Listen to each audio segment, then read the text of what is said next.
जय हिंद साथियों। आज हम फिर आपके लिए लेकर आ चुके हैं मध्य प्रदेश पुलिस कांस्टेबल 2022। ठीक है, पुलिस कांस्टेबल रिक्रूटमेंट टेस्ट 2022 का 3 फरवरी 2022 सेकेंड शिफ्ट का पेपर है। हम इसमें साइंस और जीके कवर करने वाले हैं, साथ ही साथ इसके साथ एक्स्ट्रा फैक्ट जो कि आने वाली एग्ज़ाम्स में पूछे जा सकते हैं वो भी कवर करेंगे। चलते हैं हमारी प्रश्नों की ओर। पहला प्रश्न है, ऑल इंडिया मुस्लिम लीग के संबंध में गलत कथन का चयन कीजिए। ठीक है, ऑप्शन है ऑल इंडिया मुस्लिम लीग के, जो ये टाइपिंग मिस्टेक है, तो all India Muslim League was formed at Dhaka in 1906। यानी कि जो मुस्लिम लीग है उसकी स्थापना 1906 में ढाका में की गई थी। तो 1906 में बिल्कुल ढाका में की गई थी, 30 दिसंबर 1906 को ढाका में की गई थी। इसके बाद अगला ऑप्शन है, लीग ने बंगाल के विभाजन का विरोध किया था। लीग ने बंगाल के विभाजन का विरोध नहीं किया था। ठीक है, तो ये ऑप्शन आपका राइट आंसर हो जाएगा। इसके बाद अगला ये है कि यह मुसलमानों के लिए अलग निर्वाचन मंडल चाहता था। बिल्कुल, लीग ने प्रस्ताव रखा था कि मुसलमानों के लिए अलग निर्वाचन मंडल होना चाहिए। अगला ऑप्शन है कि मुस्लिम जमींदारों और नवाबों के एक समूह ने अखिल भारतीय मुस्लिम लीग का गठन किया था। ठीक है, तो ये ऑप्शन भी बिल्कुल सही है। अगला प्रश्न है, निम्नलिखित में से कौन सा त्यौहार मेघालय की जयंतिया जनजाति द्वारा मनाया जाता है। ठीक है, बेहदीन खलाम आपका राइट आंसर हो जाएगा। बेहदीन खलाम जो कि मेघालय की जो जयंतिया जनजाति है उसके द्वारा मनाया जाता है। अगला ऑप्शन है वानमा रोंगचुआ। वानमा रोंगचुआ ये जो त्यौहार है गारो जनजाति द्वारा देवी देवताओं के लिए मनाया जाता है। ठीक है, आपसे ये भी एग्जाम में पूछा जा सकता है। ठीक है, और मेघालय में ही मनाया जाता है। गारो जनजाति द्वारा देवी देवताओं की पूजा की जाती है। अगला ऑप्शन है का पोंग ब्लांड नोंगक्रेम। ये त्यौहार 5 दिनों के लिए मनाया जाता है। खासी लोग, जो खासी जनजाति है उसके द्वारा मनाया जाता है अक्टूबर नवंबर में, और फसल को धन्यवाद देने के लिए यह त्यौहार मनाया जाता है। इसके बाद अगला ऑप्शन है काशाद सुक मिनसीएम। काशाद सुक मिनसीएम जो है ये त्यौहार खासी लोगों द्वारा अप्रैल महीने में मनाया जाता है। अच्छी फसल और बीज बुआई के लिए वे खुशियों के रूप में इस त्यौहार को मनाते हैं। ठीक है, हमारा अब अगला प्रश्न है, गदर पार्टी की स्थापना लाला हरदयाल ने निम्नलिखित में से किस स्थान पर की थी। ठीक है, गदर पार्टी की स्थापना लाला हरदयाल ने निम्नलिखित में से किस स्थान पर की थी। ऑप्शन है London, Berlin, San Francisco, Mumbai. ठीक है, तो लाला हरदयाल ने सैन फ्रांसिस्को में इसकी स्थापना की थी। ठीक है, 1913 में 1913 में इसकी स्थापना की थी। जो सैन फ्रांसिस्को है वो संयुक्त राज्य अमेरिका में स्थित है। ठीक है, तो आपसे ऑप्शन में अगर संयुक्त राज्य अमेरिका भी आता है तो वो संयुक्त राज्य अमेरिका राइट आंसर हो जाएगा। अगला प्रश्न है, निम्नलिखित में से कौन सा विश्व का सबसे बड़ा रेशम उत्पादक देश है। ठीक है, ऑप्शन है आपका इटली, अमेरिका, चीन और भारत। तो चीन रेशम का सबसे बड़ा उत्पादक है। इसके साथ साथ चीन गेहूं, आलू, चावल, कोयला और सोना उत्पादन में भी विश्व में प्रथम स्थान रखता है। भारत की बात करें तो भारत दलहन, जूट, दूध, चीनी और मसाला उत्पादन में प्रथम स्थान है। भारत का दलहन, जूट, दूध, चीनी और मसाला उत्पादन में प्रथम स्थान है विश्व में। अमेरिका की बात करें तो ज्वार, मक्का और सोयाबीन, इन तीनों चीज़ों के उत्पादन में अमेरिका प्रथम स्थान पर, मतलब अमेरिका में सबसे ज़्यादा ज्वार, मक्का और सोयाबीन का उत्पादन होता है विश्व में सबसे अधिक? अगला प्रश्न है हमारा, हाल ही में खबरों में रहे तेजस्विन शंकर किस खेल से जुड़े हैं?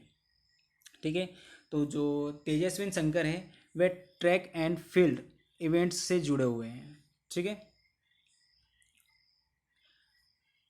अब ऑप्शंस देख लेते हैं। टेबल टेनिस, तो मध्य प्रदेश में टेबल टेनिस एसोसिएशन की स्थापना 1957 में हुई थी और इसका मुख्यालय जबलपुर में है।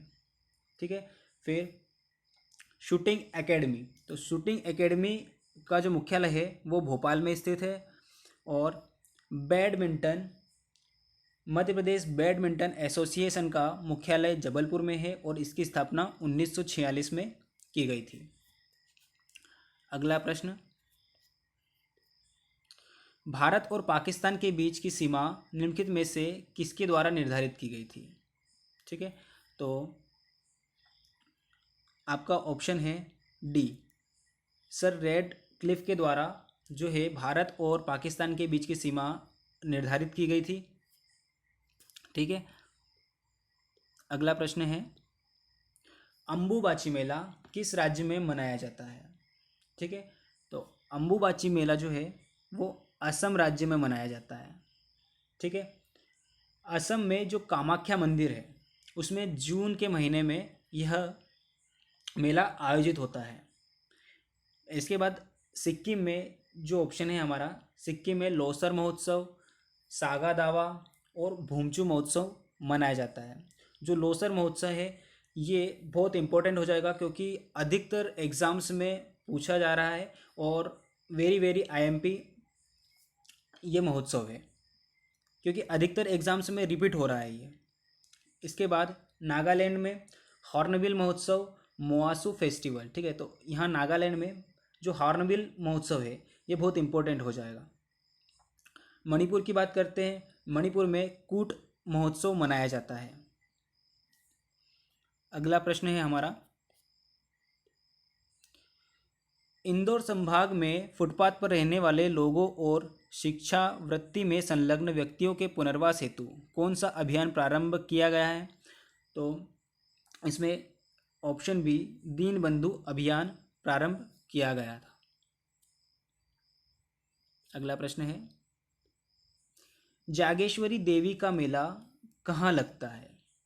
जागेश्वरी देवी का मेला जो है चंदेरी में लगता है। ठीक है, मेले का जो मुख्य आकर्षण होता है गणगौर उत्सव रहता है। ठीक है, मेले का मुख्य आकर्षण गणगौर उत्सव रहता है और यह 3 दिन तक मनाया जाता है। ठीक है, अगला हमारा ऑप्शन है पहला मांडू, तो मांडू जो है धार में स्थित है और दूसरा है ओरछा, तो ओरछा निवाड़ी जिले में स्थित है। जो ओरछा है वो बेतवा नदी के किनारे बसा हुआ है। हमारा ऑप्शन डी है खजुराहो, तो खजुराहो से रिलेटेड भी फैक्ट याद कर लेते हैं कि जो खजुराहो है वो छतरपुर जिले में स्थित है और खजुराहो हिंदू एवं जैन मंदिरों का एक समूह है जिसमें जो मंदिर है वो नागर शैली की वास्तुकला के लिए प्रसिद्ध है। अगला प्रश्न है, 1853 में अंग्रेजों ने नागपुर राज्य पर कब्जा कर लिया जिसमें अन्य क्षेत्रों के साथ साथ रिक्तिस्थान मध्य प्रदेश भी शामिल था। तो मध्य प्रदेश का जो दक्षिण पूर्व हिस्सा है वो भी अंग्रेजों ने उस पर अधिकार कर लिया था। मतलब जो नागपुर है महाराष्ट्र उस पर जब कब्जा किया था 1853 में अंग्रेजों ने, तो मध्य प्रदेश के जो दक्षिण पूर्व मध्य प्रदेश है उस पर भी कब्जा कर लिया था इन्होंने। अगला प्रश्न है हमारा, भीमबेटका के लिए प्रसिद्ध है। ठीक है, तो भीमबेटका जो है वो प्राचीन शैल चित्र यानी कि रॉक शेल्टर के लिए प्रसिद्ध है, प्राचीन शैल चित्र के लिए प्रसिद्ध है।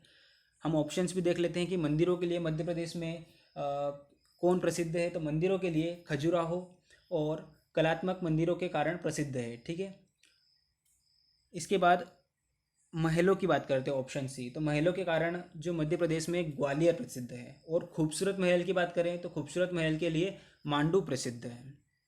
ठीक है, मांडू धार में है। इसके बाद बौद्ध स्तूप के कारण जो है सांची प्रसिद्ध है। यहाँ पर ऑप्शन डी जो है खंबे की बात कर रहे हैं, तो बौद्ध स्तूप के कारण सांची प्रसिद्ध है। ठीक है, तो ये प्रसिद्धि के कारण हैं, आप इन्हें भी पढ़ लीजिएगा, बहुत इम्पोर्टेंट हो जाते हैं ये, क्योंकि अगर एक टॉपिक से क्वेश्चन पूछा गया है पिछले एग्ज़ाम्स में तो आगे भी इसी टॉपिक से आने की संभावनाएं बढ़ जाती है। हमारा अगला प्रश्न है, सैलानी द्वीप निम्नलिखित में से किस स्थान पर स्थित है? ठीक है, सैलानी द्वीप निम्नलिखित में से किस स्थान पर स्थित है? तो सैलानी द्वीप जो है वो ओंकारेश्वर में स्थित है।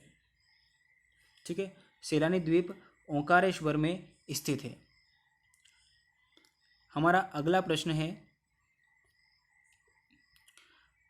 पन्ना राष्ट्रीय उद्यान में गिद्धों का विभिन्न प्रजातियां पाई जाती है। ठीक है, पन्ना राष्ट्रीय उद्यान में गिद्धों की रिक्त स्थान विभिन्न प्रजातियां पाई जाती है। तो पन्ना राष्ट्रीय उद्यान में 7 प्रजातियां पाई जाती है। ठीक है, पन्ना राष्ट्रीय उद्यान से हम इम्पोर्टेंट फैक्ट याद कर लेते हैं कि पन्ना जो राष्ट्रीय उद्यान है उसकी स्थापना 1981 में हुई थी। 1981 में इसकी स्थापना हुई थी और पन्ना राष्ट्रीय उद्यान में पांडव जलप्रपात है। ठीक है, पांडव जलप्रपात, पांडव जलप्रपात है पन्ना राष्ट्रीय उद्यान में। तो आपसे एग्जाम्स में पूछा जा सकता है कि पन्ना राष्ट्रीय उद्यान में कौन सा जलप्रपात स्थित है। अगला प्रश्न है, मध्य प्रदेश के निम्नलिखित में से किस जिले में लिंगानुपात 1000 से अधिक नहीं है?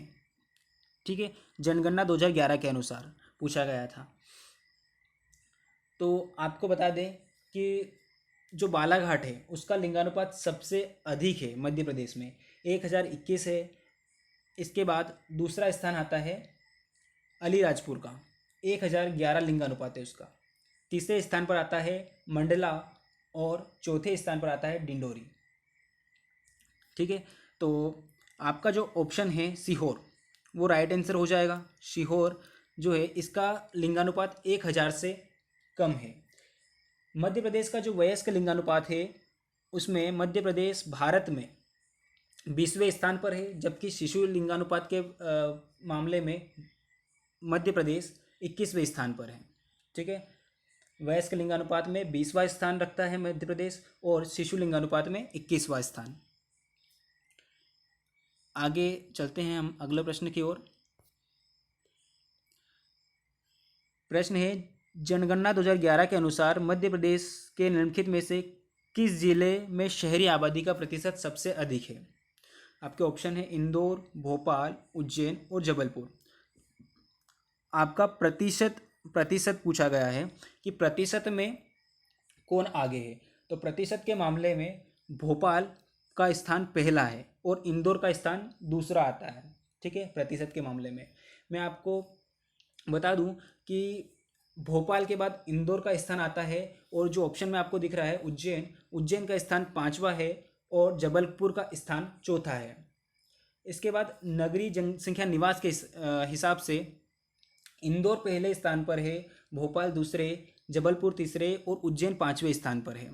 यहाँ पर प्रतिशत की बात की गई है तो प्रतिशत में भोपाल आएगा पहले, फिर इंदौर, फिर जबलपुर और फिर उज्जैन आता है। लेकिन जब जनसंख्या के बारे में बात की जाती है तो इसके अपोजिट हो जाता है। ठीक है, इंदौर पहले स्थान पर आ जाएगा, भोपाल दूसरे, जबलपुर तीसरे और 5वें स्थान पर उज्जैन आ जाएगा। हमारा अगला प्रश्न है, मध्य प्रदेश में कितने औद्योगिक केंद्र विकास निगम स्थित है? तो मध्य प्रदेश में 7 औद्योगिक केंद्र और विकास निगम स्थित है। हमारा अगला प्रश्न है, क्योटो प्रोटोकॉल संबंधित है। ठीक है, क्योटो प्रोटोकॉल संबंधित है। क्योटो प्रोटोकॉल है वो ग्रीन हाउस गैसों के उत्सर्जन में कमी के लिए जो इससे संबंधित है। ठीक है, हमारा अगला प्रश्न है, रिक्त स्थान वे रसायन होते हैं जिन्हें मारने के लिए खरपतवारों पर छिड़काव किया जाता है। ऑप्शन है खाद, उर्वरक, खरपतवार नाशी और शाकनाशी।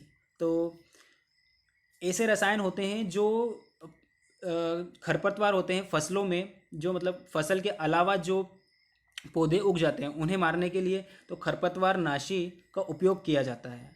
आपका ऑप्शन सी राइट आंसर हो जाएगा इसमें। अगला प्रश्न,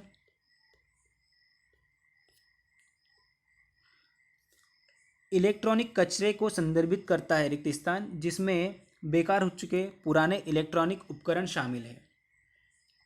ऑप्शन है खतरनाक अपशिष्ट, प्लास्टिक अपशिष्ट, ई अपशिष्ट और कंप्यूटर अपशिष्ट। ठीक है, तो इलेक्ट्रॉनिक अपशिष्ट जो होता है उसे ई अपशिष्ट भी कहा जाता है। ठीक है, तो ई अपशिष्ट आपका सी ऑप्शन राइट हो जाएगा। ठीक है, मतलब इलेक्ट्रॉनिक अपशिष्ट को ई अपशिष्ट भी कहा जाता है। और इलेक्ट्रॉनिक जो कचरा होता है, भारत का पहला ई अपशिष्ट क्लिनिक भोपाल में स्थापित किया गया है। ठीक है, आपसे ये भी मध्य प्रदेश से जो जीके है उससे आप रिलेटेड है, जिसमें आपसे एग्जाम्स में पूछे जाने की संभावना है कि भारत का पहला ई अपशिष्ट क्लिनिक कहाँ स्थापित किया गया है, तो भोपाल में स्थापित किया गया है। अगला प्रश्न है, निम्नलिखित में से कौन एक खाद्य कवक है। ठीक है, ऑप्शन है पेनिसिलिन, राइजोपस, अग्रिकस और मॉरेल। तो आपका ऑप्शन हो जाएगा अग्रिकस, जो है एक खाद्य कवक है। और पेनिसिलिन की बात करते हैं तो पेनिसिलिन एक एंटीबायोटिक दवाई होती है। ठीक है, जिसका उपयोग जीवाणुजन्य संक्रमणों के उपचार के लिए किया जाता है। और दूसरा ऑप्शन है राइजोपस। ठीक है, तो यह एक मृतोपजीवी कवक है, इसे ब्रेड मोल्ट भी कहा जाता है। ठीक है, ब्रेड मोल्ड भी कहा जाता है। जो राइजोपस होता है ये मतलब 2-3 दिन में पैदा हो जाता है। अगर आप रोटी के टुकड़े या फिर अचार पर देखा होगा आपने, थोड़ी फंगी फंगी टाइप दिखती है, तो वो राइजोपस ही होता है, जो 2-3 दिन में अगर खुले स्थान पर या फिर बंद स्थान में रख दिया जाता है तो 2-3 दिन में अपने आप जीवित होके उत्पन्न हो जाते हैं। ठीक है, अगला प्रश्न है हमारा, निम्नलिखित में से कौन सा एक विषम है। ठीक है, तो आपके ऑप्शन है सरीसृप, उभयचर, स्तनधारी और व्हेल। आपका राइट आंसर हो जाएगा उभयचर। अगला प्रश्न है हमारा, भोजन सेल्सियस पर सुरक्षित रहता है। भोजन रिक्त स्थान सेल्सियस पर सुरक्षित रहता है। जो भोजन होता है वो 5 डिग्री सेल्सियस पर सुरक्षित रहता है। तो आपका ऑप्शन सी राइट आंसर हो जाएगा। अगला प्रश्न है, रिक्त स्थान में आकर्षण बल अधिकतम होता है। रिक्त स्थान में आकर्षण बल अधिकतम होता है, तो आपका राइट आंसर हो जाएगा गैस। ठीक है, अगला प्रश्न है हमारा,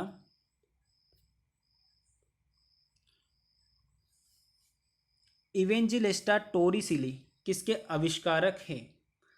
तो इवेंजिलेस्टा टोरिसेली बैरोमीटर के आविष्कारक हैं। बैरोमीटर वायुदाब मापी होता है। ठीक है, वायुदाब मापने के लिए इसका प्रयोग किया जाता है। ऑप्शन है हमारा दूसरा अमीटर। ठीक है, तो अमीटर विद्युत धारा को मापने वाला यंत्र होता है। हमारा अगला प्रश्न है,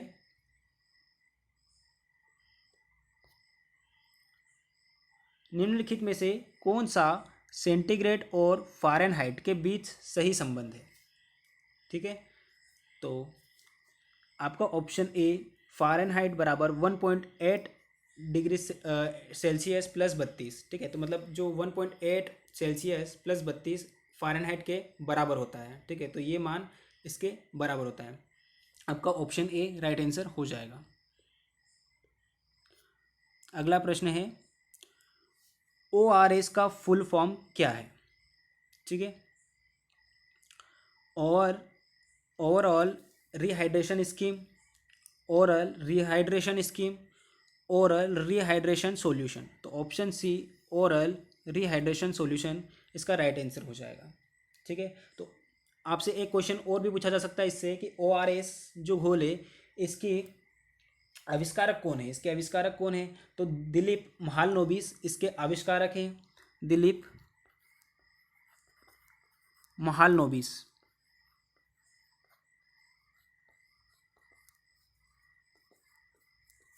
दिलीप महालनोबिस इसके आविष्कारक हैं और इनका जन्म पश्चिम बंगाल में हुआ था। ठीक है, पश्चिम बंगाल में जन्म हुआ था इनका। अगला प्रश्न है, विद्युत द्वारा किसी पदार्थ पर किसी वांछित धातु की परत निक्षेपित करने की प्रतिक्रिया को कहते हैं। ठीक है, तो इसका राइट आंसर हो जाएगा विद्युत लेपन।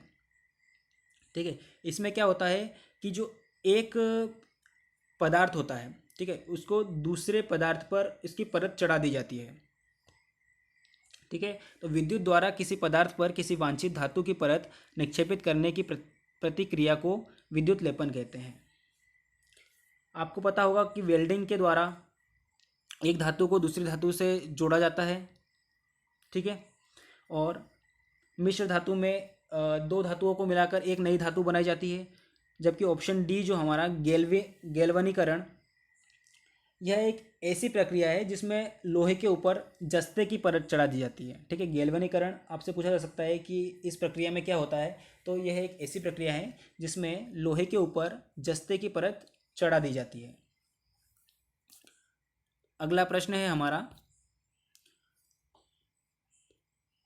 लोग एक रिक्त स्थान कपड़ा फैली बाह के सिरे से अपनी ठोड़ी तक नापते थे। ठीक है, मतलब पुराने ज़माने में जब लोग एक कपड़ा फैली बाह के सिरे से अपने ठोड़ी तक क्या नापते थे, तो आपका राइट आंसर डी गज। ठीक है, जो दूरी है वो नापते थे। हमारा अगला प्रश्न है, निम्नलिखित में से कौन एक गैर द्विआधारी यौगिक है। निम्नलिखित में से कौन एक गैर द्विआधारी यौगिक है। आपके ऑप्शन है मीथेन, अमोनिया, पानी और नाइट्रिक एसिड। आपका राइट आंसर नाइट्रिक एसिड हो जाएगा। ठीक है, गैर द्विआधारी यौगिक क्या होते हैं, ऐसे रासायनिक यौगिक जो जिनमें दो अलग अलग तत्व होते हैं। ठीक है, तो वे गैर द्विआधारी यौगिक कहलाते हैं। ठीक है, अगला प्रश्न है हमारा, ठीक है, माउंटबेटन योजना के बारे में निम्नलिखित में से कौन सा कथन असत्य है। आपके लिए ऑप्शन है पहला, इसे 3 जून 1947 को अपनाया गया था। बिल्कुल सही, 3 जून 1947 को इसे अपनाया गया था माउंटबेटन योजना को। इसके बाद देश को 2 डोमिनियन यानी भारत और पाकिस्तान में विभाजित किया जाएगा। ठीक है, तो ये भी एक इसकी विशेषता थी कि इसमें मतलब प्रस्ताव रखा गया था कि देश को भारत और पाकिस्तान में विभाजित कर दिया जाएगा। इसके बाद हमारा अगला ऑप्शन है जो कि ये तो रिपीट हो चुका है, आप इंग्लिश में इसे देख सकते हैं कि the 2 dominions will decide about the boundary dispute on their own. ठीक है, तो इसका मतलब दोनों डोमिनियन सीमा विवादों के बारे में स्वयं निर्णय लेंगे। तो आपका ये जो ऑप्शन सी है ये गलत ऑप्शन हो जाएगा। ठीक है, यानी कि यह कथन असत्य है। ठीक है, तो ऑप्शन सी आपके लिए राइट आंसर हो जाएगा। आपका अगला ऑप्शन भी देख लो, यह 2 डोमिनियन को तय करना था कि वे ब्रिटिश कॉमनवेल्थ के साथ और एक दूसरे के साथ संबंध रखेंगे। ठीक है, दोनों को डिसाइड करना था कि वो जो ब्रिटिश है उनके साथ और दोनों एक दूसरे के साथ क्या संबंध रखेंगे। ठीक है, आज के जो क्वेश्चंस हैं वो यहीं ख़त्म होते हैं। मिलते हैं अगली वीडियो में। अगर आपको वीडियो अच्छी लगी है तो प्लीज़ लाइक कर दीजिएगा और चैनल पे नए हैं तो चैनल को सब्सक्राइब कर दीजिएगा। मिलते हैं अगली वीडियो में, जब तक के लिए take care, bye bye, thanks for watching. जय हिंद, जय भारत।